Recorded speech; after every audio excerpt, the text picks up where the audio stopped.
How Dennis Rodman never talked to Michael Jordan and Scottie Pippen. Now, as we all know, Dennis Rodman won 3 NBA titles with the Chicago Bulls, whilst playing alongside Michael Jordan and Scottie Pippen from 1995 till through 1998. But during an interview of In Depth with Graham Bensinger, Rodman talked about how he never spoke with MJ or Pippen during his time in the Chicago Bulls, outside of their interactions on the court. Why not speak to your teammates then? Well, I didn't think it was important. I thought it was important for me to go there and win. You know, it wasn't, I don't have to have a job to speak to people. So I don't, me and Scott, we're cool. Me and Scott, we're cool today. You know, we're a little older, we're a little wiser, but we're cool today. I mean, me and Scotty never had a conversation. Me and Scotty and Michael never had a conversation in 3 years in Chicago. Only time we had a conversation is on the court. That was it. And nobody believes that. Now, how is that even possible? Not one conversation in 3 years? Crazy, or is it?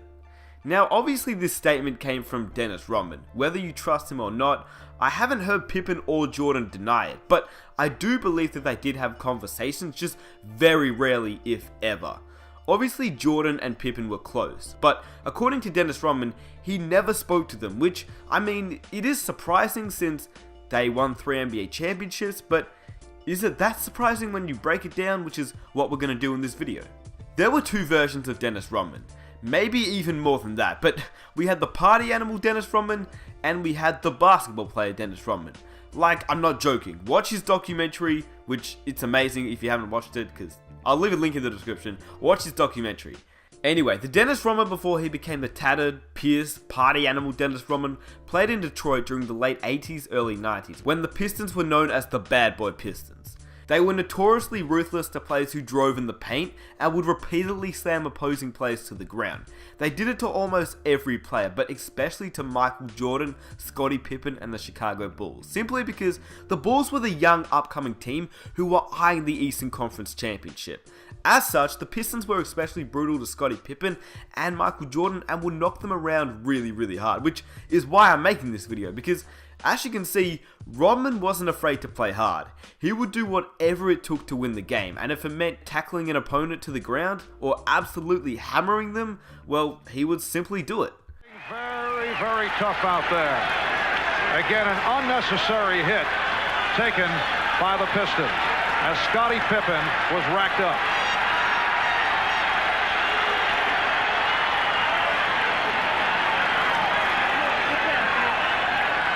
Again, I think that's what Phil is talking about. That's what Michael Jordan's talking about. They just don't want to see that in our basketball game. He already had the guy beat to the basket, and then there was a real hard foul, a great backdoor play that the Bulls love to run, and they really let the guy have it, and then Rodman did pushing. The thing is, during the 1980s and the 90s, the game was a lot different to the way it's played now. Players literally hated each other back then, especially the Bad Boy Pistons, which in reality is why Isaiah Thomas never made it to the Dream Team, but that's for another video. Anyway, as we all know, Jordan, Pippen and their coach Phil Jackson were all about winning. That was the only thing they cared about, and in good reason.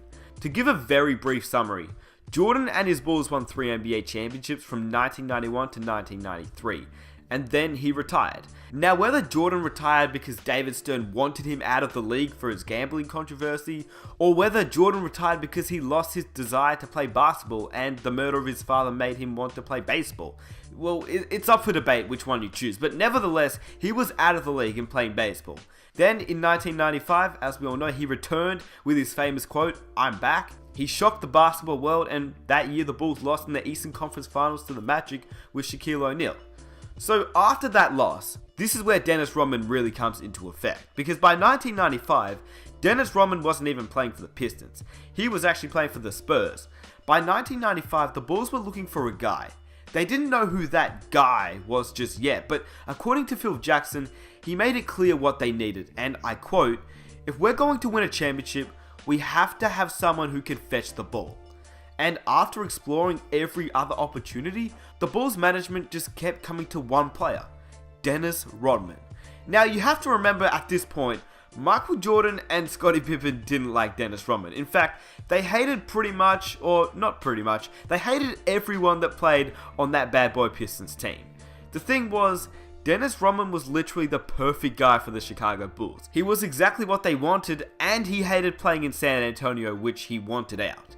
The only thing was, the Bulls management said he'd be the perfect guy, but only if our players would accept him. Now, as I mentioned before previously, you have to understand that Jordan and the Bulls were almost definitely not a fan of Dennis Rodman, but Jordan was one of those guys who simply would do anything to win. Literally anything to win. He agreed to have Dennis Rodman on board. Then it was Scottie Pippen's turn, and I'll let Dennis Rodman discuss what happened here. Only thing I said to myself, I said, wow, damn, I went to Detroit now. We used to push Scottie Pippen and Michael Jordan around, and now I'm going to play for these guys. So, and I was just wondering how these guys going to take me. I'm over to Jerry Cross's house. Phil Jackson was there, Michael was there, Scottie was there. Phil Jackson got to the point, he said, Dennis, the first thing I want you to do is go over and apologize to Scottie Pippen. I'm like, what? So I went outside and we talked for 5 minutes and stuff like that. And Scottie said, it's okay, everything is fine, man, don't worry about it. So after Dennis Rodman and Scottie Pippen talked it over, Rodman would have to discuss his contract, and in typical Dennis Rodman fashion, he discussed it like a champ. Went back inside, Phil Jackson asked me, Dennis, would you like to be a Chicago Bull? I said, I don't give a damn if I'm here or not. That was my answer, and then Phil Jackson said, congratulations, Chicago Bull. Now, Dennis Rodman did what he did. He didn't care who he played with, he didn't care who he played for, as long as he knew what he was doing on the court, and the team just left him alone off the court. And that's exactly what the Chicago Bulls did. That's exactly how Jordan and Pippen never spoke to him, because he simply didn't want to be spoken to. All he wanted to do was party and play basketball. Jordan didn't care, Pippen didn't care, and Phil Jackson didn't care. Now, the reason why they didn't care was because Dennis Rodman just did his thing on the court. Dennis Rodman, while not disrupting the offense, did what he was asked to do. Rebound on both ends of the court, play furious in your jersey defense, and take care of the dirty work, if you will. Now, Dennis Rodman, he would get 3 points, 20 rebounds, couple steals, a couple blocks. He just did what you wanted Dennis Rodman to do. Routinely, he guarded the best opposing big man, and routinely, he got the better of that matchup. Then, after the game, he'd go out and party, and no one would ever see him until the next game, where he'd do the same thing. Get 3 points, 20 rebounds, couple steals, couple blocks, and he would do the same thing over and over and over again. The Bulls went 72-10 one season, and they won 3 championships in a row, and Rodman never spoke to anyone off the court. Something that I guess you wouldn't see nowadays, but in the 90s, it was a lot different, to be honest with you, and we're talking about Dennis Rodman. He was crazy in a brilliant way. Lastly, I'm going to end it with a quote from Steve Kerr. For 3 years, our team really dealt with it well, Kerr said. Michael had this sort of quiet respect for Dennis. They rarely communicated, but Michael respected Dennis for the way he competed and rebounded. He knew how important he was to the team and left Dennis to do his own. Michael Jordan and Scottie Pippen were ready to do whatever it took to win. They hated Dennis Rodman, absolutely hated Dennis Rodman before he came to Chicago, and fair enough. But once he was in Chicago, playing for them, it was all respect. And it didn't matter if they spoke. It didn't matter if they liked each other. It was all about winning. So it's not hard to see how they didn't talk when you break it down, because when you actually think about it, Jordan knew that without Dennis Rodman, he would not have 6 rings. I can almost guarantee you that. Just think about it. The amount of times that Dennis Rodman would get into Karl Malone's head in the NBA Finals, the amount of time Dennis would sacrifice his body to win a game is something that, well, you don't see very often, if at all. And, I mean, when you think about it, the Utah Jazz and the Chicago Bulls, they had some very, very close matchups. Jordan would hit a clutch shot, but without Rodman on that team, you wouldn't have a close matchup, because Rodman was really that guy you wanted on your team. He would do the dirty work, and he was the best fit that the Chicago Bulls could have ever had. I personally wish that we could see more of this. You don't have to like each other off the court, but once you're on the court, you best believe that the other player has your back, just like Rodman did for Pippen and Jordan, and vice versa. They didn't have to talk off the court because they weren't friends, but on the court it was different. They would die for each other. They were teammates, and in Rodman's own words, they were the best teammates ever. They let him party as long as he played the way that they needed him to. And I hope you guys enjoyed the video.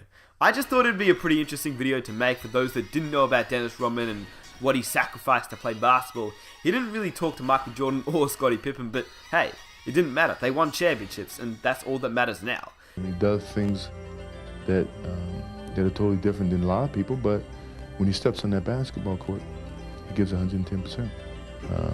This is a new experience for Scottie and myself, and for Phil, and for other guys who have been on that championship team and faced it, Dennis and James Edwards. But we put that aside for a common goal, which is to win a championship. And I'm gonna cheer them on as if they're my teammates, but yet I do that knowing that I've got a lot of scratches from those years. If you enjoyed this video, please subscribe for more videos just like this, and comment some of your own ideas that you'd like to see, because, well, it can be to do with Dennis Rodman, it can be to do with the current NBA, it can be to do with anything NBA related, and I'll do it for you guys. But there is so much that you can talk about with Dennis Rodman, because he was a crazy man, like crazy to say the least. And yeah, if you guys want to leave a like on this video, that would be absolutely amazing. Let's see if we can reach 4,000 likes for the next video, and I'll catch you in my next one. Peace!